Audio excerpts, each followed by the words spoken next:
메리 크리스마스! 예, 드디어 크리스마스가 왔습니다. 이 앞에 보니까 오늘 보니까 크리스마스 트리도 만들어지고 참 기분이 좋네요.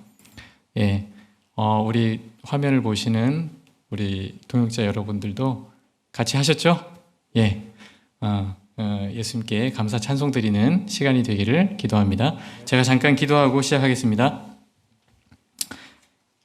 하나님 아버지, 부족하고 허물 많은 죄인이 하나님 말씀을 전하기 위해 이 자리에 섰습니다. 하나님께서 참 이미 주신 말씀을 잘 대언할 수 있도록 단위에 굳게 세워주시기를 간절히 기도합니다.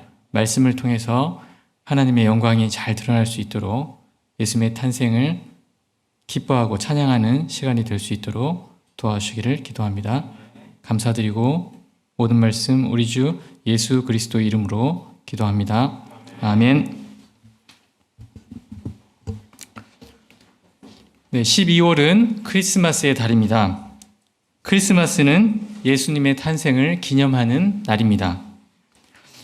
매년 12월이면 거리마다, 가게마다 크리스마스 트리와 성탄송으로 가득했습니다.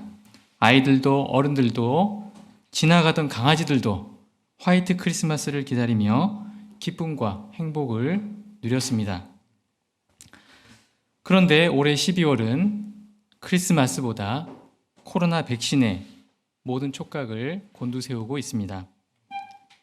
지금은 예수님 탄생보다 코로나 종식이 더 중요한 문제인 것처럼 보입니다. 그러나 코로나가 종식되어도 또 다른 문제가 찾아올 것입니다. 모든 문제의 근본 뿌리는 죄와 죽음입니다. 코로나 사태는 세상에 드리워진 죽음의 공포를 단적으로 보여주고 있습니다. 우리가 크리스마스를 기념하는 이유는 예수님만이 유일한 세상의 구원자이시기 때문입니다. 예수님은 코로나 백신과는 비교도 할 수 없는 죄와 죽음의 구원자이십니다. 세례 요한의 아버지 사가랴는 예수님이 탄생하시기도 전에 이미 그 사실을 알고 있었습니다. 사가랴의 찬송시를 통해 예수님이 어떤 분이신지 함께 알아보도록 하겠습니다. 57절을 보십시오. 엘리사벳이 해산할 때가 되어 아들을 낳았습니다. 이웃과 친족들은 하나님의 긍휼하심을 생각하며 함께 즐거워하였습니다. 8일이 지나 아이의 이름을 지을 때가 되었습니다. 유대인들은 남자아이가 태어나면 아버지의 이름을 따르는 것이 전통이었습니다. 남자아이는 가문의 계보를 잇고 가문의 영광을 빛내는 것이 가장 큰 삶의 목적이라고 생각했습니다. 요즘에는 좀 달라졌지만 얼마 전까지만 해도 우리나라 또한 가문을 매우 중요하게 생각했습니다. 언젠가 한 할아버지께서 원장, 본가는 어디요? 하고 물으셨는데 잘 대답하지 못해서 진땀을 뺀 적이 있었습니다. 사가랴의 친족들은 이 아이도 당연히 그 아버지의 이름을 따라 사가랴로 하고자 하였습니다. 그런데 엘리사벳은 아니라 요한이라 할 것이라 하며 막아섰습니다. 엘리사벳은 천사의 말을 기억하고 있었습니다. 사가랴와 엘리사벳은 하나님 앞에 의인이었습니다. 그들은 주의 모든 계명과 규례대로 흠이 없이 행했습니다. 그런데 늙기까지 자식이 없었습니다. 하나님 앞에서 한결 흠없이 살기 위해 치열한 영적인 투쟁을 하였지만 자식 하나 없는 외롭고 불쌍한 일개 노 부부의 모습이 그들의 현실이었습니다. 그러던 어느 날 사가랴가 하나님 앞에서 제사장의 직무를 충성되게 감당하고 있을 때 천사 가브리엘이 그의 앞에 나타났습니다. 그는 사가랴의 간구함이 들렸다며 아내 엘리사벳이 아들을 낳을 텐데 이름을 요한이라 하라고 말했습니다. 사가랴가 자신과 엘리사벳이 늙고 나이가 많다고 말하자 가브리엘은 그의 불신을 책망하며 벙어리 훈련을 시켰습니다. 10달이 지나 천사의 말대로 아이가 태어났지만 사가랴는 여전히 벙어리였습니다. 친족들은 엘리사벳의 주장을 받아들일 수 없다며 사가랴의 의견을 물었습니다. 사가랴도 서판 위에 요한 두 글자를 적었습니다. 아이의 이름을 짓는 순간이 부모의 인생관과 정체성이 잘 드러나는 때입니다. 엘리사벳과 사가랴도 사회의 전통을 잘 알고 있었고 독자 아들에 대한 인간적인 기대도 컸을 것입니다. 그러나 그들 부부는 아들의 인생을 두고 하나님께 매달렸습니다. 가문의 도움이나 인간적인 재능과 꿈을 바라기보다 하나님께서 함께 하시고 도와주시기를 바랬습니다. 이 아들이 가문의 영광과 개인의 입신양명을 위해 살기보다 하나님의 뜻과 부르심에 따라 살기를 바랬습니다. 요한이라는 이름의 뜻은 여호와는 자비로우시다 라는 뜻입니다. 두 사람은 하나님의 자비가 아들의 인생을 온전히 감쌀 때 가장 복되고 가치 있는 인생이 될 것을 믿었습니다. 저희 가정도 불임 가정이었습니다. 보시다시피 제가 허약하고 동역자도 건강이 좋지 않았습니다. 신혼의 기쁨이 지나가고 한 해, 두 해 지날수록 아이가 생기지 않는 슬픔이 저와 동역자의 가슴을 짓눌렀습니다. 결혼한 지 만 4년이 다 되어갈 즈음 서제임스 경희 사모님이 강권하셔서 포롱 선교사님의 안수기도를 받게 되었고 그 주에 아들 주원이가 잉태되는 놀라운 일이 일어났습니다. 동역자와 저의 건강을 생각하면 불가능했던 임신이 하나님의 긍휼과 능력으로 말미암아 가능하게 되었습니다. 말씀을 보면서 늘도록 무자했던 사가랴 부부의 마음이 잘 그려졌습니다. 4년도 힘들었는데 수십 년을 감내한 그들의 마음이 얼마나 슬프고 아팠을까. 하나님께서는 사가랴와 엘리사벳의 가정을 긍휼히 여기시고 늙고 병든 몸을 치유하시고 새 생명을 잉태하는 놀라운 일을 행하셨습니다. 그리고 이 아들은 여인이 낳은 자 중에 가장 큰 자가 되어 예수님의 길을 예비하는 선지자로 귀하게 쓰임받도록 하셨습니다. 64절을 보십시오. 사가랴가 요한의 이름을 서판에 쓰는 순간 그 입이 열리고 혀가 풀리며 말을 할 수 있게 되었습니다. 이 소문이 퍼지자 사람들은 하나님에 대한 경외심이 생기고 이 아이가 장차 어찌 될까 궁금해 하였습니다. 사람들은 엘리사벳의 임신부터 출산까지의 일을 지켜보면서 주의 손이 그와 함께 하심을 믿었습니다. 한 사람이 믿음편에 서고 하나님이 함께 하심을 체험하면 그것이 주변에 커다란 영향력이 됩니다. 이스라엘이 하나님을 믿는 종교 사회였지만 실제 생활은 현실의 필요에 따라 움직이는 세속 사회였습니다. 그런 분위기에서 이 사건은 주위에 도전이 되고 하나님의 역사에 대한 호기심과 기대를 품는 계기가 되었습니다. 오늘날은 하나님에 대해 무관심하고 적대적이기까지 합니다. 그래서 성도 한 사람, 한 사람의 삶이 중요하게 되었습니다. 가정과 직장과 이웃과 교회에서 나 한 사람으로 인해 하나님에 대해 호기심이 생기고 하나님의 선한 역사에 대한 믿음이 자랄 수 있기를 기도합니다. 저희 가정도 사가랴 엘리사벳 가정과 같이 하나님을 경외하며 하나님의 긍휼과 사랑을 전하는 믿음의 가정으로 쓰임받을 수 있기를 기도합니다. 67절을 보십시오.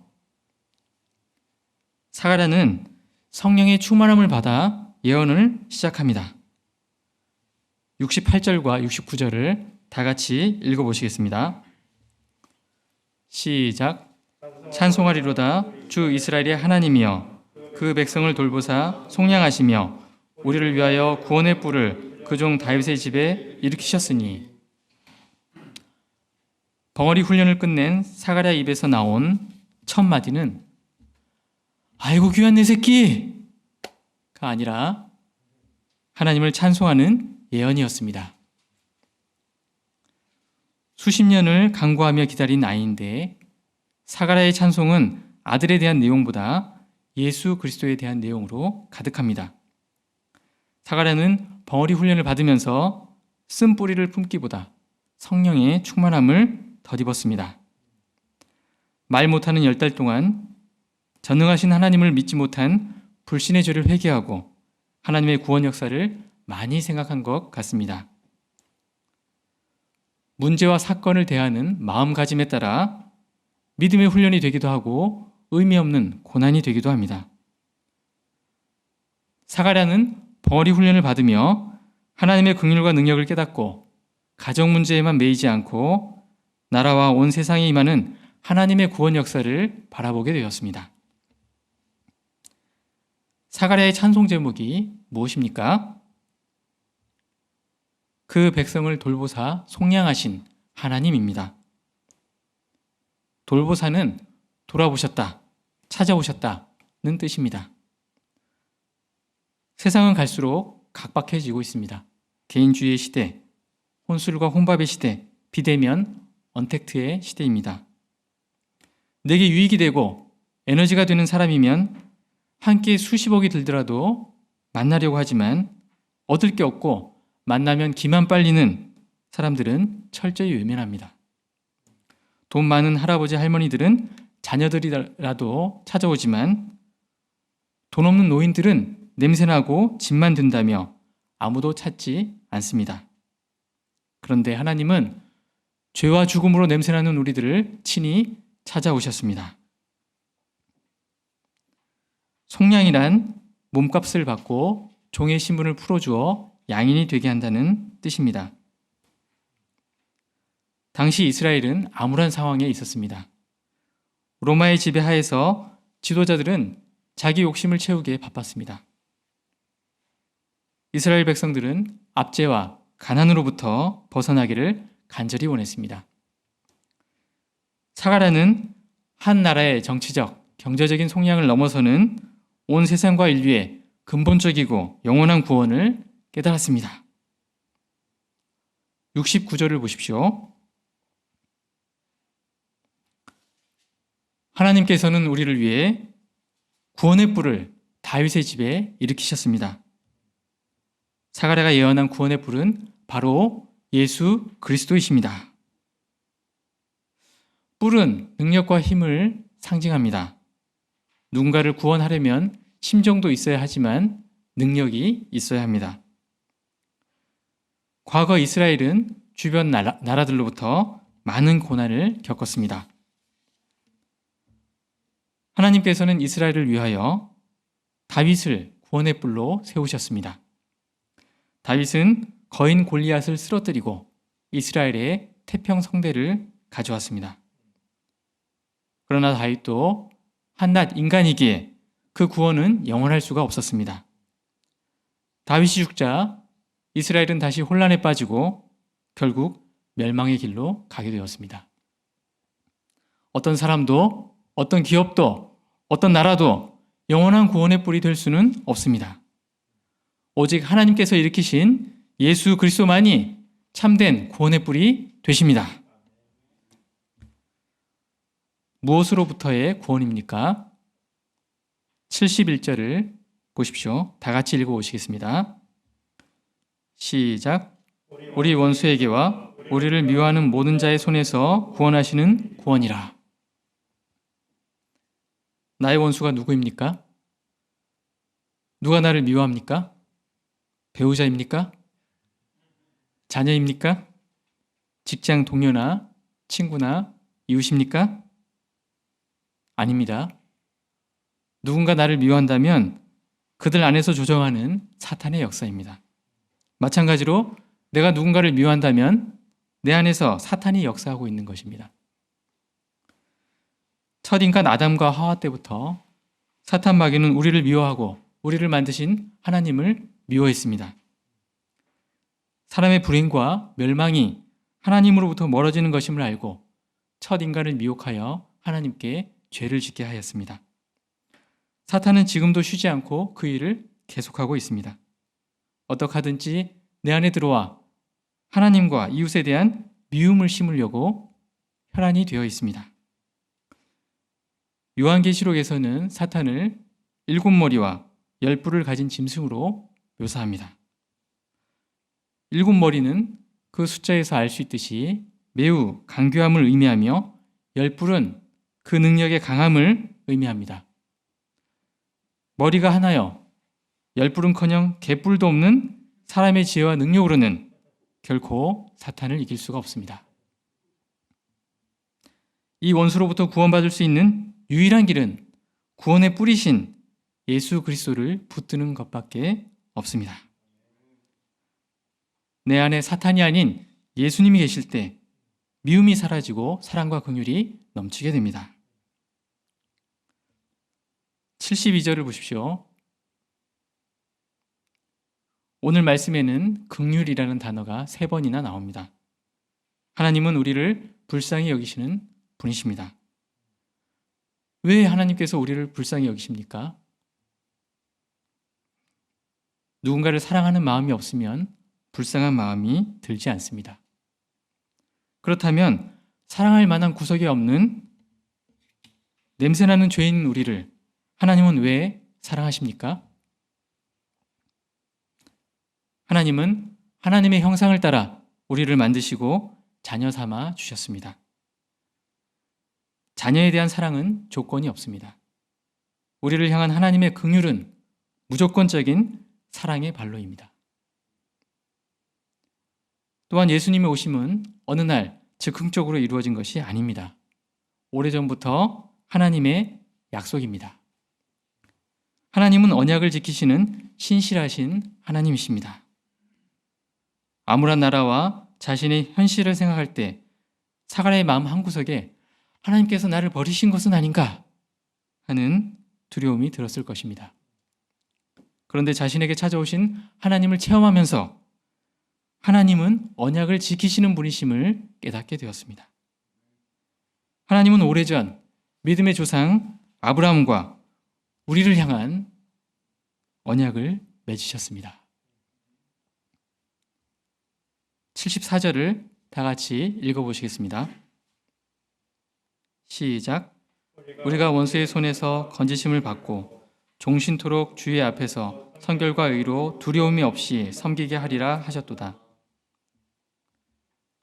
구원의 뿌리신 예수님으로 말미암아 우리는 원수의 손에서 건지심을 받고 성결과 의로 영원히 하나님을 섬길 수 있게 되었습니다.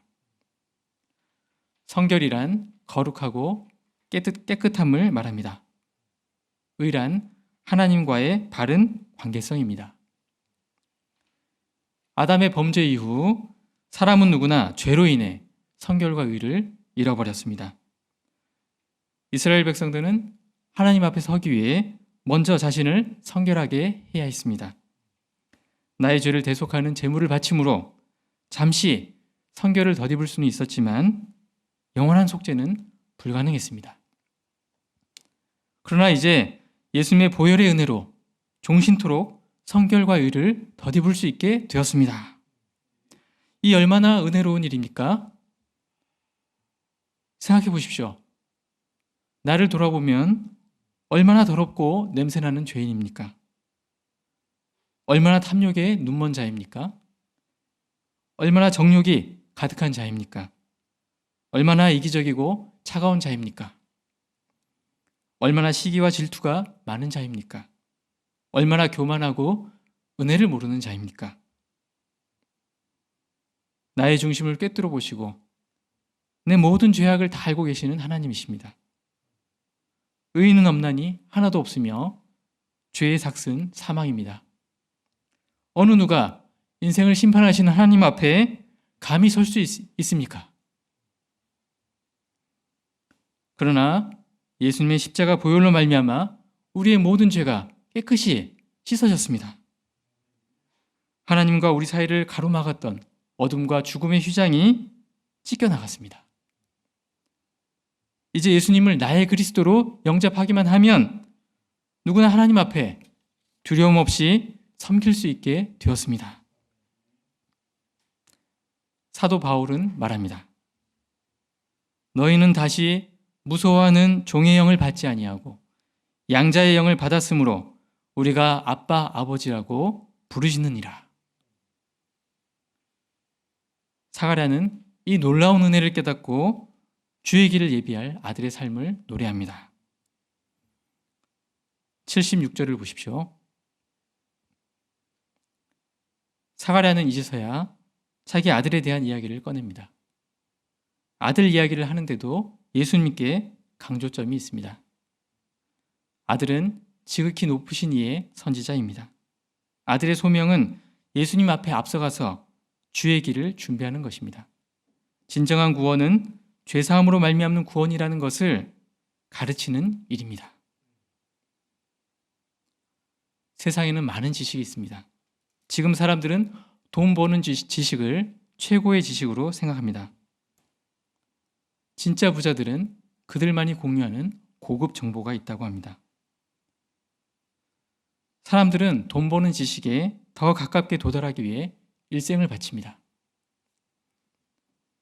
지식을 다투는 입시전쟁, 취업전쟁, 쩐의 전쟁을 통해 인생의 승자와 패자로 갈리게 됩니다.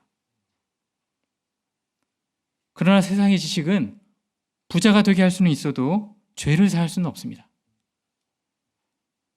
죄를 사함받지 못하면 참 기쁨과 평안을 누릴 수가 없고 죽음의 두려움으로부터도 자유로울 수가 없습니다.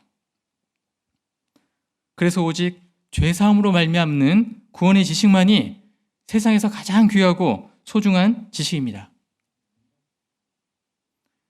우리 각자도 요한의 소명을 받은 자들입니다.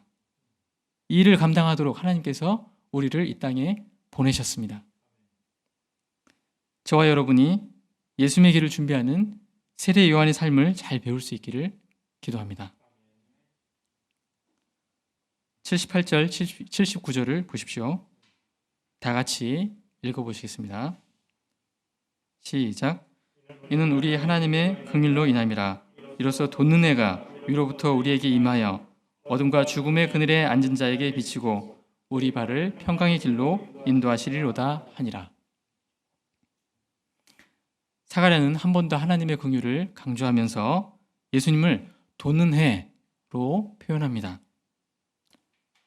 구원의 뿔이 치열한 싸움의 이미지라면 돋는 해는 밝고 따뜻하고 새로운 희망의 이미지로 다가옵니다. 사람들은 매년 1월 1일이면 일출을 보기 위해 동해바다로 달려갑니다. 일출을 바라보며 지나간 과거의 어둠과 그늘을 씻어내고 돋는 해와 같이 밝고 희망찬 미래를 소망합니다. 어둠과 죽음의 그늘이란 표현은 인간의 한계를 잘 말해주고 있습니다. 죄와 죽음 앞에 인간이란 어둡고 떨리는 존재일 뿐입니다. 고 스티브 잡스나 이건희 회장도 이 그늘에 앉아 두려움에 떨 수밖에 없었습니다. 어둠과 죽음의 그늘에 앉은 자에게 필요한 것은 돈이 아니라 생명의 빛입니다. 예수님은 돋는 해가 되셔서 세상의 어둠과 죽음의 그늘을 몰아내시고 새하늘과 새 땅의 역사를 이루십니다. 예수님을 나의 주님으로 영접할 때 돋는 해가 위로부터 임하듯이 내 안에 찬빛과 소망이 임하게 됩니다. 예수님은 내 삶의 주인이 되셔서 나의 발을 평강의 길로 인도하십니다. 사도 요한은 말합니다. 평안을 너희에게 끼치노니 곧 나의 평안을 너희에게 주노라. 내가 너희에게 주는 것은 세상이 주는 것과 같지 아니하니라. 너희는 마음에 근심하지도 말고 두려워하지도 말라. 저는 부모님을 원수 삼아 내 영광을 구한 탕자 중에 탕자입니다. 재수가 없어 가난하고 불행한 과정에서 태어나 억울하게 고난을 당했다고 생각했습니다. 라이프를 통해 부모님을 가해자로 몰고 나는 피해자 행세를 하며 자기를 변명하고 사람들의 인정을 구했습니다. 어려운 가정 형편을 이겨내고 나의 힘과 의지로 인생을 역전한 영웅 행세를 하였습니다. 반면 부모님은 그런 나로 인해 무책임한 술 주정뱅이와 자식에게조차 매정한 우울증 환자가 되어버렸습니다. 11월 11일 엄마가 소천하였습니다.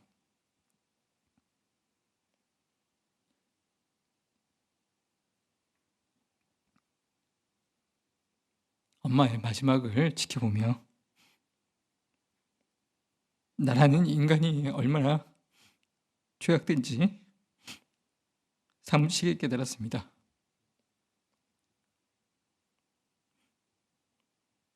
엄마는 나를 위해 사시다 돌아가셨습니다.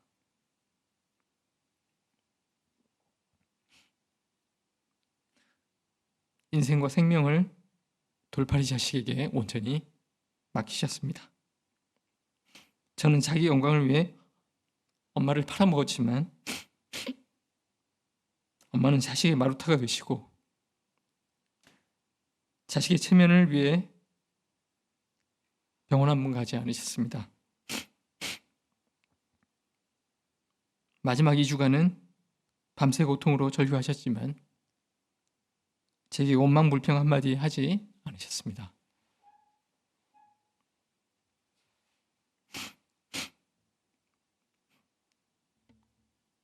저는 나보다 잘나 보이는 친구들을 온수 삼는 자였습니다. 나보다 공부를 잘하는 친구들과는 가까이 하지 않았고 공부를 하는 목적이 그들보다 더 인정받는 데에 있었습니다.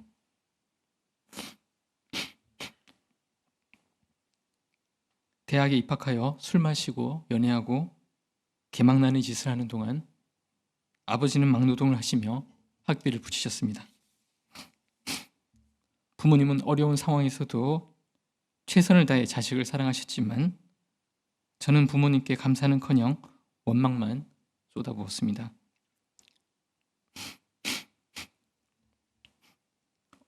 엄마를 떠나보내고 이제 겨우 나라는 인간의 진면목을 깨닫게 되었습니다. 얼마나 역한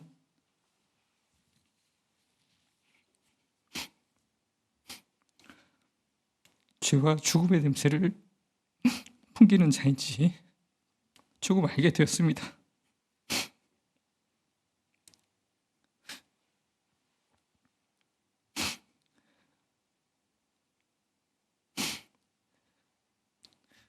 그럼에도 불구하고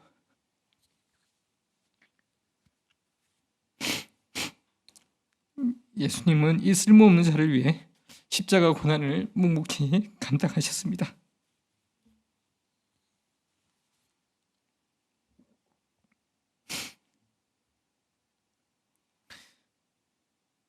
나의 조롱과 비난을 다 받으시고 모진 육신의 고통을 감내하시면서도 나의 죄를 사하여 달라고 하나님께 간구하셨습니다. 나를 원수 사탄의 유혹으로부터 건져내신 구원의 뿔이 되셨습니다. 예수님은 돋는 해가 되셔서 나의 어둠과 죽음의 그늘을 몰아내시고 그 넓은 품으로 따뜻하게 안아주셨습니다. 그래서 세상이 줄 수 없는 참 평강의 길로 인도하시고 하나님을 성결과 의로 두려움 없이 섬기도록 도와주셨습니다. 나의 구원의 뿔 돋는 해이신 예수 그리스도께 감사 찬송 드립니다. 제가 제게 임한 예수님의 은혜를 증거하는 자 될 수 있기를 기도합니다. 세례 요한과 같이 주의 길을 준비하여 이웃에게 죄사함의 구원을 전하는 선지자가 될 수 있기를 기도합니다. 참 빛이요 소망 되시는 예수님을 어둠과 죽음의 그늘에 앉은 자에게 전하여 그들 또한 평강의 길로 인도할 수 있기를 기도합니다. 결론적으로 성탄이란 하나님께서 예수님을 세상의 구원의 뿔로 일으키심으로 죄사함의 구원을 받게 된 날입니다. 사가랴는 성령 충만함을 받아 도는 해가 위로부터 우리에게 임하는 것처럼 참 빛이신 예수님을 통해 죄와 죽음이 주는 모든 어둠이 물러가고 생명의 삶, 평강의 길을 가게 될 것을 내다볼 수 있었습니다. 우리 모두가 이번 성탄을 맞아 예수님의 탄생이 우리에게 어떤 의미가 있는지 깊이 묵상하며 성령 충만함을 덧입고 우리 안에서부터 넘치는 기쁨과 찬양을 예수님 앞에 드릴 수 있기를 기도합니다.